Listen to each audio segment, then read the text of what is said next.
14절까지 읽었는데요. 오늘 20절까지 함께 말씀을 나누도록 하겠습니다. 흰색 글씨가 오늘 말씀 제목입니다. 우리 함께 읽고 시작하겠습니다. 시작. 마음의 동기의 순결함으로 라는 제목으로 함께 말씀 나누겠습니다. 오늘도 옆에 있는 분들 축복하며 우리가 늘 하는 인사 해보겠습니다. 오늘 장성교 청년들도 왔는데요. 저 때도 했던 인사입니다. 당신의 인생은 당신이 생각한 것보다 위대합니다. 우리 옆에 있는 분들과 함께 축복합니다. 당신의 인생은 당신이 생각한 것보다 더 위대합니다. 아멘. 하나님께서 우리를 오늘이라는 시간을 허락해 주셨고요, 나의 뜻, 나의 계획이 아니라 하나님의 뜻과 하나님의 계획을 이루는 하루를 허락해 주셨습니다. 오늘 하루 잘 보내셨습니까? 내일 또 오늘로 주어졌을 때 그렇게 나의 삶이 아니라 나의 삶을 통해 일하신 하나님을 위해서 나의 삶을 기꺼이 내어드리는 우리 모두가 되기를 주님의 이름으로 축복합니다. 오늘 마음의 동기의 순결함으로 라는 제목으로 마태복음 강해 우리 15장 첫 번째 시간 함께 말씀을 나누겠습니다. 오늘 1절 말씀해 보니까요, 등장인물이 나오고 또 장소가 나옵니다. 등장인물이요, 바리새인과 서기관, 그리고 장소가 예루살렘입니다. 그동안에 우리가 몇 주 동안 살펴봤던 안식일 논쟁이라든지 이런 것들은 예수님과 바리새인들과 함께 나누었던 논쟁이었습니다. 이제 14장에 가면서 논쟁하는 대상이 한 그룹이 더 늘었습니다. 바로 서기관들입니다. 서기관들이 하는 일은요, 기록되어져 있는 율법들을 해석하고 가르치고 또 이것을 사람들에게 나타낼 뿐만 아니라 자신들이 그렇게 삶을 살아가는 것을 우월시하고 살아갔던 사람들이 예수님 당시 서기관들이었습니다. 그런데 지금까지는 바리새인들이 예수님과 논쟁을 벌였는데 왜 갑자기 서기관들이 합세하게 되었을까? 바리새인들과 서기관들의 입장 차이가 조금 있는 그룹입니다. 그럼에도 불구하고 예수님을 대적하는 데 있어서는 함께 친구가 된 모습을 보여줍니다. 왜 이랬을까 생각해 보면요, 예수님께서 전하시는 율법의 새로운 해석, 마태복음으로 보면 5장, 6장, 7장에 보면 산상수훈의 말씀이 있는데요, 특별히 6장, 7장에 가다 보면 7장에 보면 예수님께서 구약의 율법을 재해석하시는 장면이 나옵니다. 이 일은 서기관들의 일이었습니다. 그런데 예수님께서 구약의 율법을 정말로 놀라운 진리의 말씀을 선포하게 되었고, 이것이 무리들에게 굉장히 큰 영향을 주게 되었습니다. 서기관들의 입장에서는요, 자기 입지가 점점 좁아지는 것을 의미하고 또 자신들이 가르쳤던 것들이 무엇인가 오류가 있는 것처럼 느껴지게 하는 대상이 바로 예수님이셨습니다. 그래서 지금 바리새인들과의 논쟁을 넘어서서 이제 서기관들도 예수님과 함께 논쟁하는 대적의 구도가 14장부터 15장부터 이제 이루어지게 시작되어집니다. 그리고 그런 장소가 예루살렘이라고 이렇게 기록하고 있는데요, 우리가 성경을 읽으면서 가장 많이 만나는 장소 중에 하나가 예루살렘입니다. 근데 예루살렘이 성경에 기록되어질 때마다 어떤 때는 굉장히 거룩하고 하나님의 임재하심 있는 장소로 드러나는가 하면, 오늘 본문에서 보면 예루살렘이라고 하면 완전히 거룩과 멀어진, 다시 말하면 예수님의 대적들의 본거지로서 예루살렘이 기록되어져 있다는 것을 우리는 보게 되어집니다. 동일한 장소입니다. 그런데 예루살렘, 어떤 때는 하나님의 임재하심이 있는 거룩한 장소로 느껴지고, 또 오늘 본문에서는요, 예수님을 죽이려 하는 대상들이 있는 본거지로 이렇게 그려집니다. 동일한 장소이지만 그곳에 있는 사람들의 입장이 어떠한가에 따라서 장소가 완전히 다른 분위기가 되어진다는 것을 오늘 1절 말씀에서 우리들에게 가르쳐줍니다. 우리들에게 곧바로 적용을 해볼까요? 우리들에게 예배드리는 장소는 어떤 장소입니까? 오늘 말씀해 보면 예루살렘도요, 성이고요, 또 그 안에 성전이 있는 예배드리는 장소였습니다. 그러나 바리새인들과 서기관들이 그곳 가운데서 예수님을 대적한다라고 했더니 예루살렘의 모습이 완전히 바뀌었습니다. 우리가 예배드리는 자리에 하나님을 온전히 높여드리는 마음이 없다라면 우리의 예배의 장소는 또 다른 모습으로 하나님께 보여지지 않을까라는 이런 질문들을 우리에게 던져봅니다. 바라고 원하기는 우리가 지금 이곳에서 예배드리는 이 장소가 풍성한 하나님의 말씀이 선포되어지고 또 선포되어지는 말씀을 우리 마음 가운데 심는 자리, 또 그럴 뿐만 아니라 하나님께서 우리를 한 공동체로 불러주셨기에 성도 간에 더 풍성하고 아름다운, 더 친밀한 깊어지는 교제가 있는 장소로 우리 성서주양교회 이 예배당이 우리 모두에게 그렇게 느껴지는 장소가 되기를 주님의 이름으로 축복합니다. 그리고요, 2절 말씀에 보니까요, 바리새인들과 서기관들이 예수님을 찾아온 이유가 기록되어져 있는데요, 2절 한번 같이 읽어볼까요? 시작. 당신의 제자들이 어찌하여 장로들의 전통을 범하나이까? 떡 먹을 때에 손을 씻지 아니하나이다. 예수님을 찾아온 이유는 한 가지입니다. 따져 묻기 위해서입니다.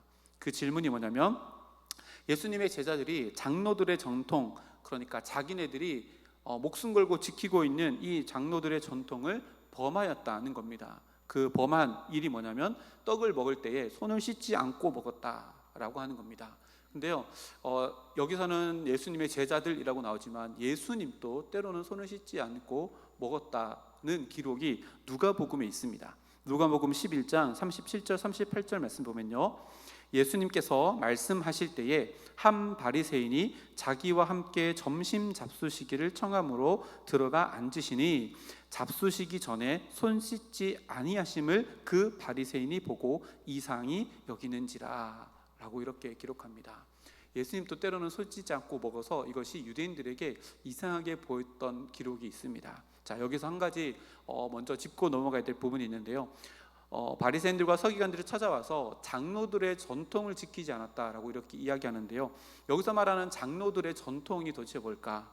이 장로들의 전통은 모세가 직접 구전으로 그때부터 장로들에게 전해준 하나님의 율법을 이야기합니다. 이것은 하나님께서 직접 주신 레위기 이런 율법이 아니라 그것을 풀어서 설명해 준 또 다른 율법입니다. 그래서 이 바리새인들과 서기관들은 성경 이외에 또 다른 전통을 기록한 책이 있었고요, 이것이 그 전에 내려왔던 성경보다 더 중요한 전통으로 여겨졌다라고 이렇게 이야기되어집니다. 특별히 이것이 언제 기록되어졌는가 하면요, 바벨론 포로 생활 때에 유명한 랍비들이 고대 전승의 자료들을 다 모아서 세부적인 생활 규칙을 다 만들고 정비해서 집대성에서 책을 한 권 만들었습니다. 이 책 제목을 다 아실 겁니다. 탈무드입니다. 이 탈무드라는 책이 있는데요, 이것을 내용적으로 분류해 보면 두 가지 책이 있습니다. 미시나라는 책이 있고요, 또 게마라라고 하는 책이 있는데, 미시나는 율법 그 자체 세부 조항을 기록해 놓은 것이고, 또 게마라는 이거는 교훈적인 풀이의 책입니다. 이 율법을 이렇게 실제적으로 지키는 거야 라고 하는 행동 지침을 기록해 놓은 것입니다. 그래서 서기관들과 바리새인들이 전통, 장로들의 전통이라고 이야기하는 것은요, 구약 성경을 이야기하는 것이 아니라 자기네들의 랍비들이 기록해 놓은 이 탈무드, 그리고 미시나나 게마라 이 책 두 가지를 의미하는 책입니다. 그리고요, 지금 손을 씻지 않고 음식을 먹었다라고 하는 것은요, 그때 당시에 팔레스틴의 풍습 중에 하나입니다. 정결 예식이라고 이렇게 알려져 있는데요, 저는 팔레스틴 안 가봤지만 잘 모르겠지만 먼지가 굉장히 많이 날리는 곳입니다. 그래서 상식적으로 일반적으로 모든 집에는 손을 씻거나 발을 씻는 물동이가 다 있습니다. 그래서 상식적으로 그렇게 물동이가 있어서 이것으로 손을 씻고 들어오거나 또 음식을 먹거나 하는 것은 그때 당시의 상식적인 이야기였습니다. 예수님께서 첫 번째 기적을 일으켰을 때 가나 혼인잔치에서 물이 포도주로 바뀌어 나갈 때 그 물동이가 정결 예식을 위한 물동이입니다. 그 집집마다 다 있었던 것들인데요, 이것이 그래서 일반적인 풍습 중에 하나입니다. 근데 지금 장로들의 전통에는요, 이것이 꼭 지켜야 되는 율법으로 기록되어져 있다는 것이 문제가 되어집니다. 무슨 말인가 하면요, 이것은 문화적으로 그냥 지키는 거였지만 이것이 확대 해석되어서 마치 율법의 자리에 그것이 떡하니 들어가 있는 지금 장면입니다.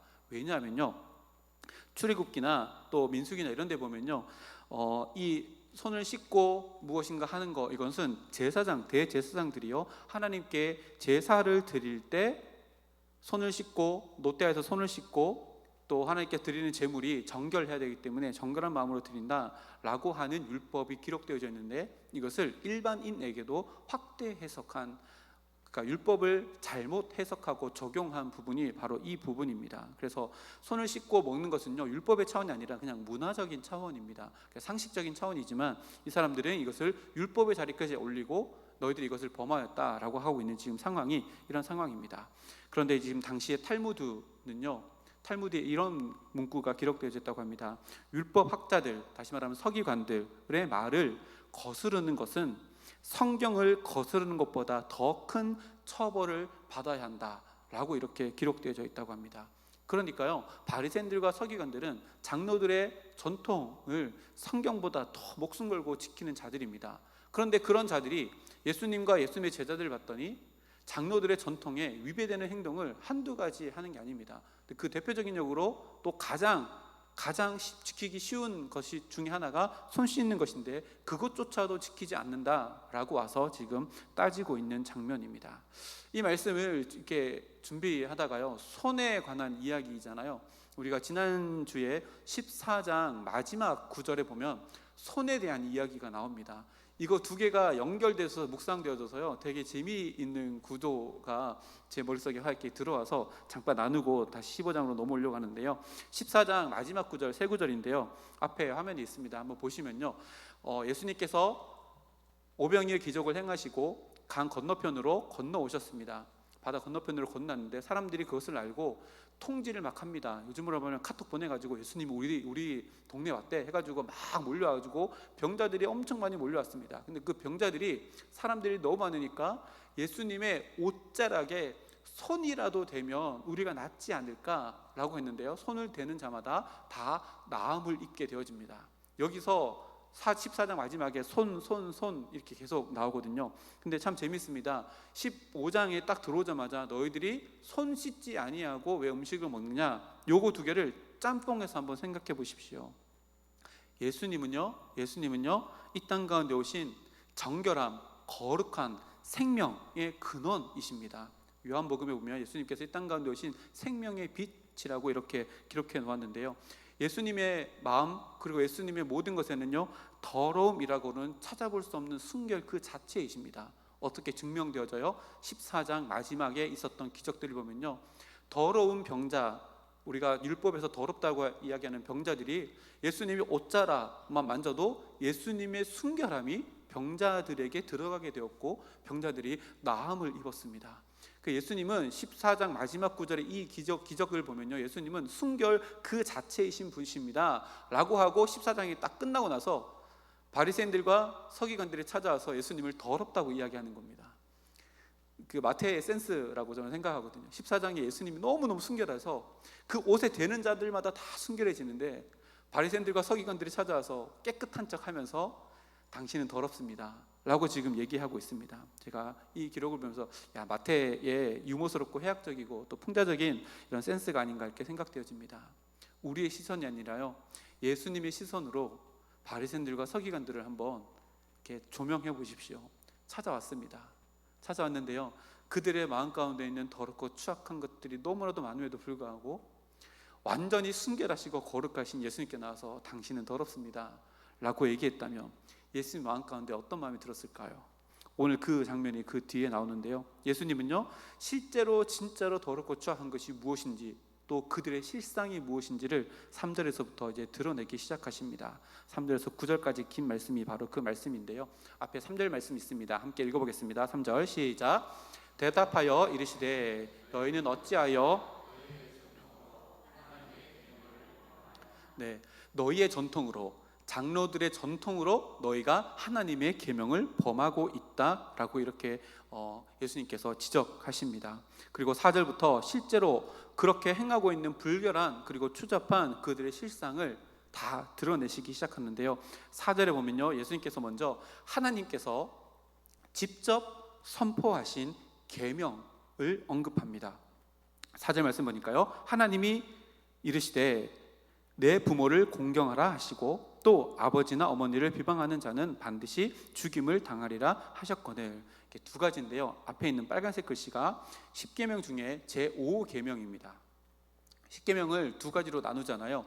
하나, 둘, 셋, 네 번째 계명까지는 하나님에 대한, 대신에 대한 계명이고요, 5번부터 10번까지는 대인에 대한 계명입니다. 그 첫 번째 인간 관계 속에서 첫 번째 계명이 5번, 다섯 번째 계명인데, 이 첫 번째 계명을 하나님께서 직접 너희에게 주셨는데 너희들이 하나님의 계명을 인간의 계명을 지킨다고 하면서 하나님의 계명을 너희들이 잘못 이행하고 있는 것이 아니냐라고 이렇게 지적합니다. 그리고 그 뒤에 있는 아버지 어머니를 비방하는 자는 반드시 죽임을 당하리라. 이것은 레위기나 또 출애굽기에 나온 말씀인데요.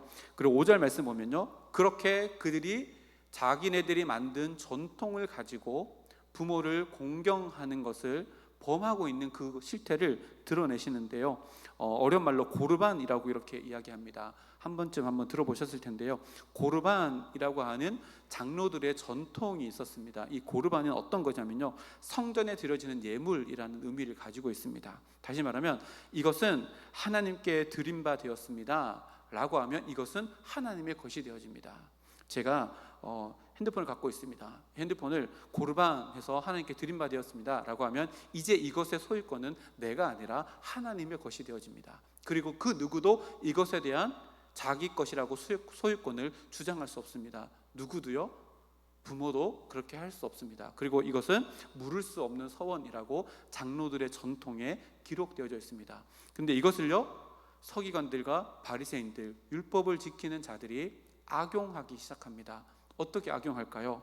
자신의 재물을 가지고 부모를 공경하고 복양하는 것은 율법에 기록된 하나님께서 직접 십계명을 통해서 주신 계명임에도 불구하고 그것을 회피하기 위해서 내 모든 재산은 고르반입니다 라고 하면 이 재산은 이제 더 이상 내 것이 아니기 때문에 내 마음대로, 다시 말하면 부모님을 공양할 의무를 이행하는 것을 다 하지 않아도 되는, 악용하고 있다는 그 모습을 예수님께서 직접 드러내고 계신 겁니다.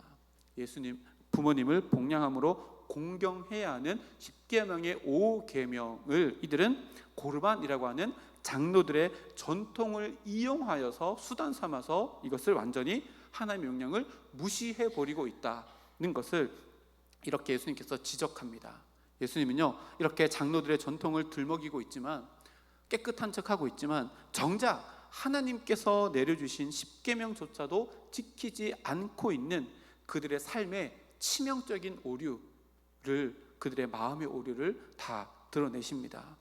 이런 바리새인들 그리고 서기관들의 모습을 보면요, 인간의 악함이 너무나도 잘 보이고 죄의 본성이 무엇인지 너무나도 잘 보입니다. 인간의 악함은요, 선한 데는 지혜로워야 하고 악한 데는 미련해야 하지만 그 반대를 살아갑니다. 악한 데는 지혜롭습니다. 보세요, 이 고르반이라고 하는 장로들의 전통을 온전히 지키면 이건 하나님의 것입니다. 하나님께 드려서 더 많은 일들을 하게 되는 거, 이것은 너무나도 좋은 전통입니다. 그런데 이것을요, 악한 데 지혜로워서 어떻게 하는 거예요? 자기 욕심을 채우기 위한 방법으로 완전히 바꾸어서 사용합니다. 선한 데 지혜로웠으면 훨씬 더 다른 모양으로 이것이 장로들의 전통이 지켜졌을 터인데 완전히 반대되는 모습으로 그들에게 이것이 악용되어집니다. 나의 지혜는 무엇을 위하여 번뜩이는가 한번 생각해 보시기 바랍니다. 우리에게는요, 다 지혜가 있습니다. 경험에서 오는 지혜도 있고요, 배움에서 오는 지혜도 있습니다. 들음에서 오는 지혜도 있습니다. 그런 이 지혜를 어떻게 활용하는가는요, 악을 선용하는, 악을 지혜롭게 하느냐 아니면 선을 지혜롭게 하느냐로 이거는 가치 중립적인 것들입니다. 가만히 생각해 보십시오. 나의 지혜는 무엇을 위해 번뜩이며 살아가는가? 나의 지혜가 하나님 나라의 확장, 하나님의 영광을 위해서 지금 사용되어지고 있는가? 아니면 나를 변명하기 위해서 내 지혜가, 그리고 나를 포장하기 위해서, 나의 욕심을 채우기 위해서 나의 지혜가 오용되고 남용되어지고 있진 않는가? 라고 바리새인들과 서기관들의 모습을 통해서 우리들에게 질문을 던집니다. 그러면 이것이 무엇을 의미할까요? 하나님께서 우리에게 주신 모든 것들은, 하나님의 영광과 이 땅 가운데 사명, 곧 하나님의 나라를 확장하는 데 쓰시기로 하나님께서 우리에게 주신 은사인데, 이 지혜를 나를 위해서, 또 나를 포장하기 위해서, 또 다른 어떤 것을 위해서 쓴다면 이것은 하나님의 능력을 착취하는, 하나님의 능력을 오용하고 남용하는 큰 죄악이라는 것을 오늘 말씀을 통해서 우리들에게 보여줍니다. 노아 시대로 한번 가볼까요? 노아 시대 창세기 6장 5절 6절 말씀을 보면 노아 시대 사람들이요, 하나님께서 주신 지혜를 얼마나 남용하고 오용하고 착취했는지를 성경에 이렇게 기록합니다. 여호와께서 사람의 죄악이 세상에 가득함과 그의 마음으로 생각하는 모든 계획이 항상 악할 뿐임을 보시고 땅 위에 사람 지으셨음을 한탄하사 마음에 근심하시고. 여기 보면요, 그의 마음에 생각하는 모든 계획이 항상 악할 뿐임을 보시고 라고 기록합니다.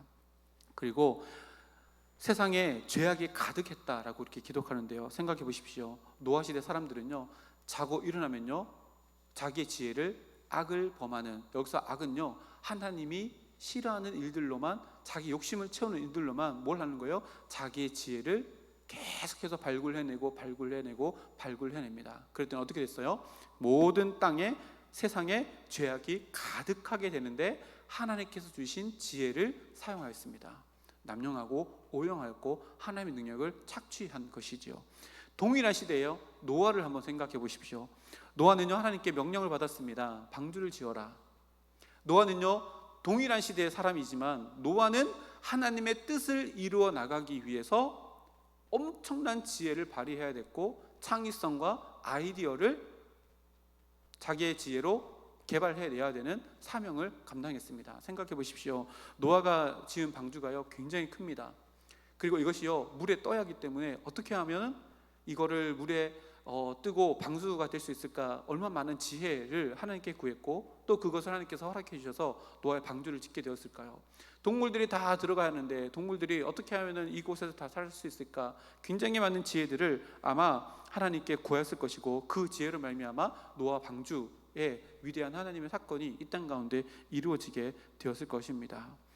그런데요 노아 사건 다 이후에 노아의 후손들은요 또다시 하나님께 주신 지혜를 오용하고 남용합니다. 그 사건이 뭐예요? 바벨탑 사건이죠. 하늘에 닿을 만큼 성을 쌓았고 탑을 쌓았다. 얼마나 많은 지혜가 남용되었을까요? 얼마나 많은 지혜가, 하나님께 주신 지혜가 착취당했을까요? 인간은요 둘 중 하나입니다. 하나님께 주신 것을 가지고 하나님께 영광 올려드리느냐, 하나님께 받은 것을 가지고 나의 것을 채우기 위해서 오용하고 남용하느냐. 성경은요 중간 없습니다. 둘 중 하나입니다. 그 반대의 경우에 만약에 바벨탑을 쌓는 이 지혜를 그 반대의 경우로 사용했다면 어떻게 됐을까요? 하나님께서 노아의 후손들에게 말씀하시기로 아담에게 말씀하신 그 명령을 그대로 해주셨습니다. 너희가 땅에 편재하며 살아라, 흩어져서 살아라. 왜요? 하나님의 자녀들이 온 땅이 흩어지면 흩어질수록 어떻게 되는 거예요? 온 땅에 하나님의 나라의 질서가 더 퍼져나가게 되어지고 하나님 나라의 질서, 하나님의 통치가 있는 그 모든 것은 하나님께 주시는 참된 평안과 참된 만족이 있는 곳이 되어져서 바벨탑을 쌓는, 위로 쌓는 그 지혜를 가지고 땅에 더 많이 퍼져서 살았더라면 지금과 전혀 다른 세상의 모습이 되어 있지 않았을까 충분히 생각해 볼 수 있습니다. 그런데요 이 기회가요 성경 속에서 있는 인물들에게만 주어진 것이 아니라 오늘을 살아가는 우리들에게도 동일한 기회가 주어졌습니다. 그것이 오늘이라는 시간으로 우리에게 매일매일 주어지고 있습니다.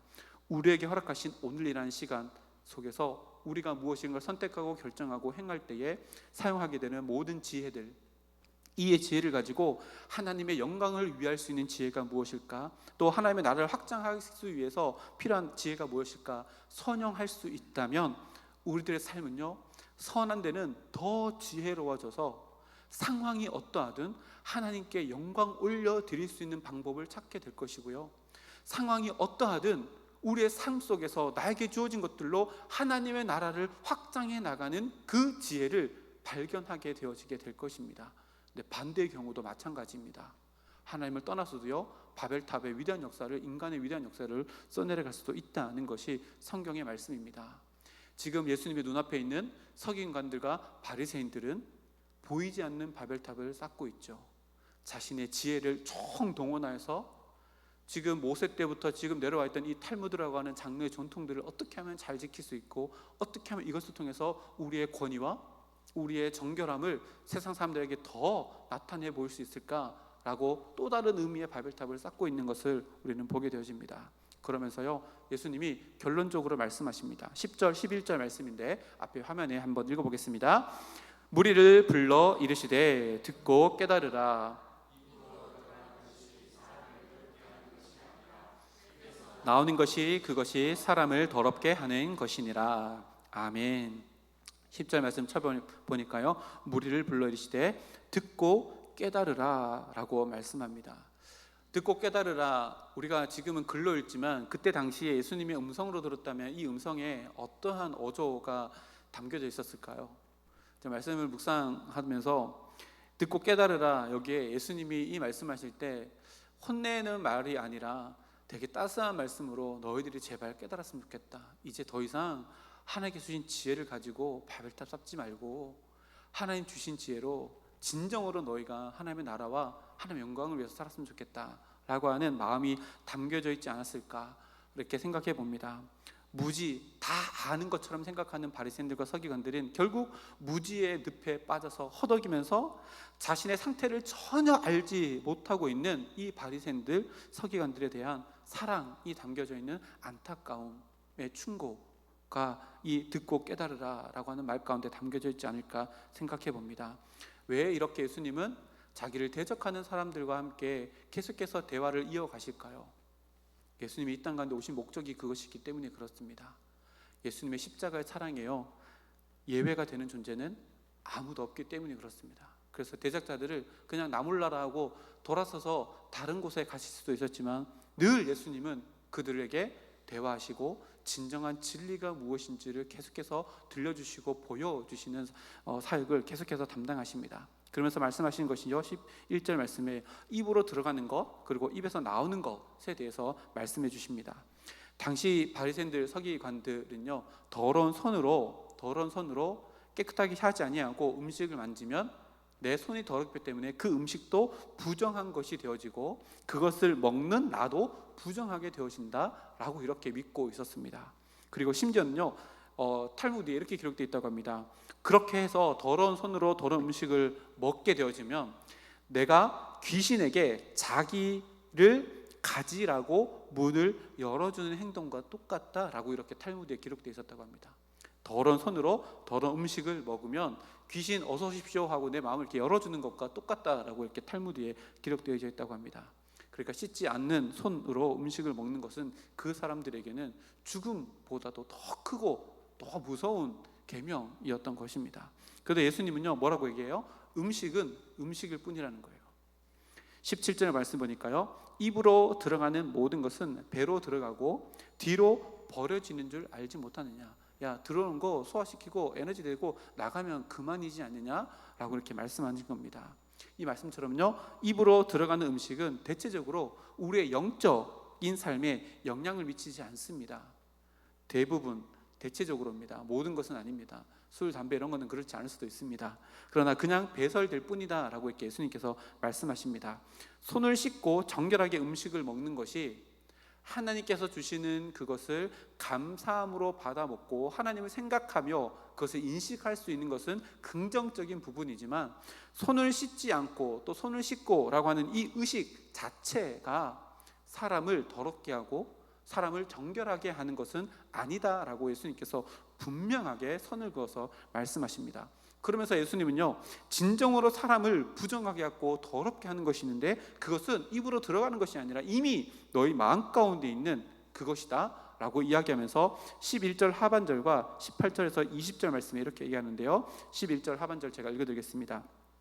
입에서 나오는 그것이 사람을 더럽게 하는 것이니라. 18절부터 입에서 나오는 것들은 마음에서 나오나니 이것이야말로 사람을 더럽게 하느니라.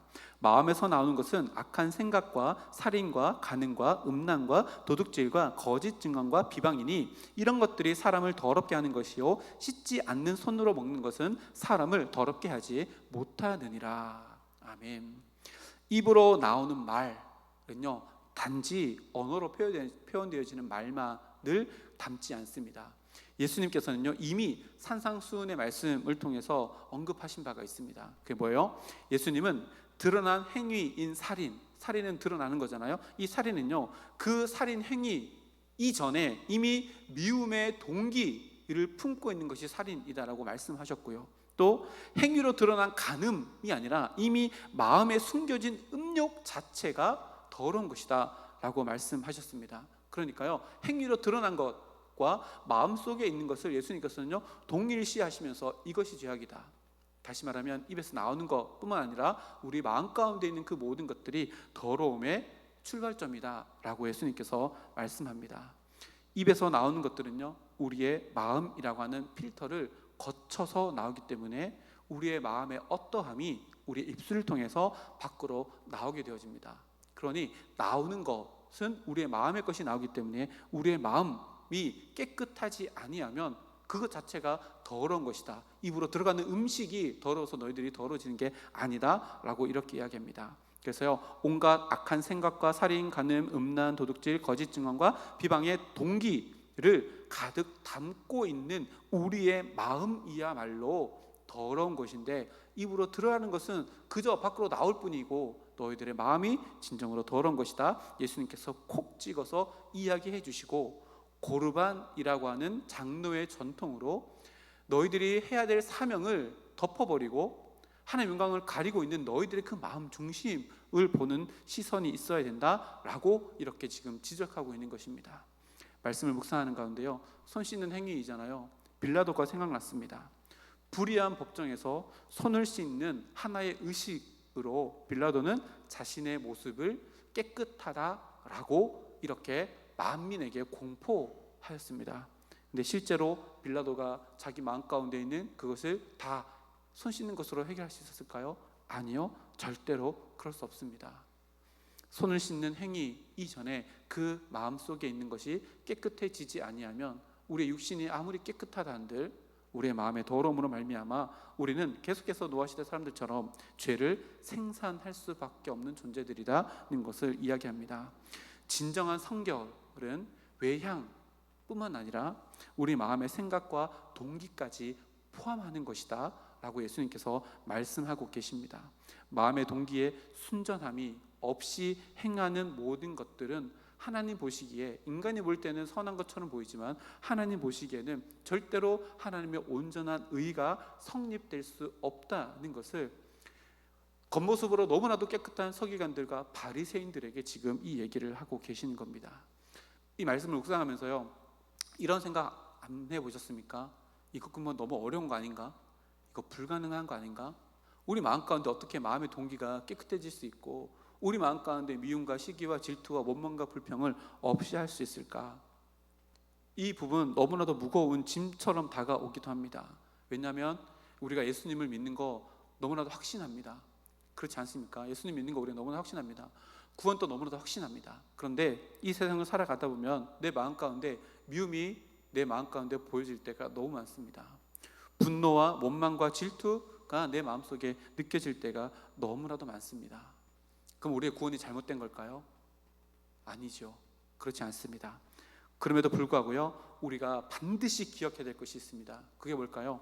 우리의 구원은요 우리의 심령의 어떠함 때문에 주어진 것이 아닙니다. 이거 말 꼭 이해하셔야 됩니다. 우리의 구원은요 우리의 심령의 어떠함 때문에 우리에게 주어진 것이 아닙니다. 하나님의 변하지 않는 말씀에 근거하여서 우리에게 믿음으로 선물로 주어진 것이기에요 우리의 어떠함 때문에 하나님의 구원이 잘못되는 일은 없다는 이야기입니다. 그러면 이렇게도 질문할 수 있죠.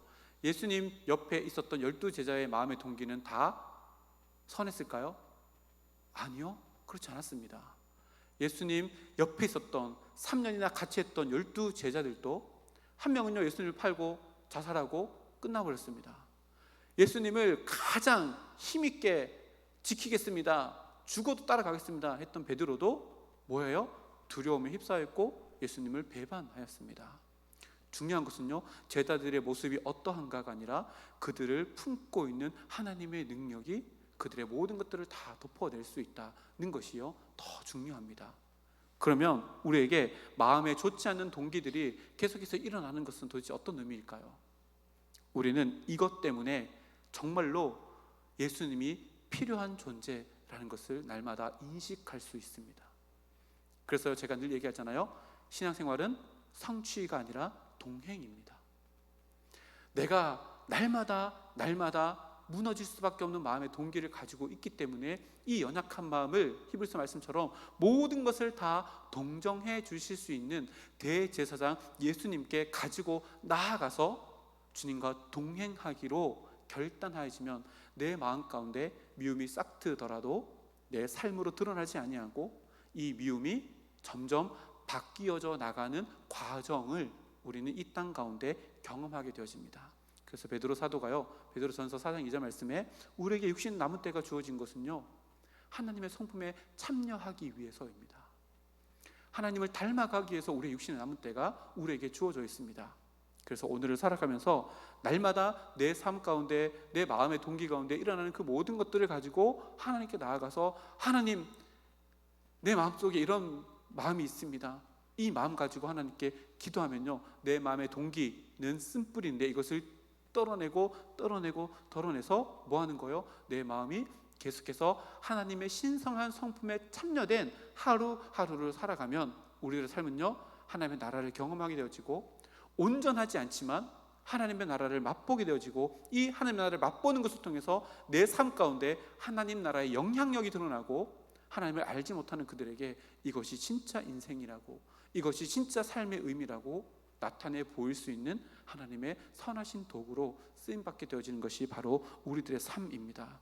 그래서요, 날마다 거울을 보며 내 옷 매무새를 날마다 이렇게 하고, 저도 올라올 때 머리가 자꾸 저는 내려오거든요. 그래서 드라이하고 안 올면 계속 내려가요. 또 드라이하고 막 올리고 이렇게 오는 것처럼 우리의 영혼도요, 말씀의 거울에 늘 비춰보아서 내 마음 가운데 더럽고 추악한 동기들은 없는가?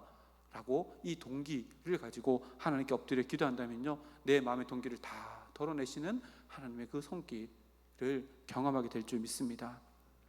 나만 옳다, 내가 맞다, 내가 잘하고 있다. 누구의 이야기예요? 바리새인과 서기관들의 이야기입니다. 내가 맞는데 당신은 틀렸습니다. 1분은 맞고 1분은 틀렸습니다. 표면적으로는 바리새인들, 서기관들이 맞는 것처럼 보입니다. 근데 그 마음의 동기는 뭐가 있어요? 내가 절대적인 기준이라고 하는 절대적으로 잘못된 마음의 동기가 있습니다. 이렇게 말하는 사람은요, 오늘 말씀 속에 등장하는 바리새인들, 서기관들의 모습을 잊지 말아야 됩니다.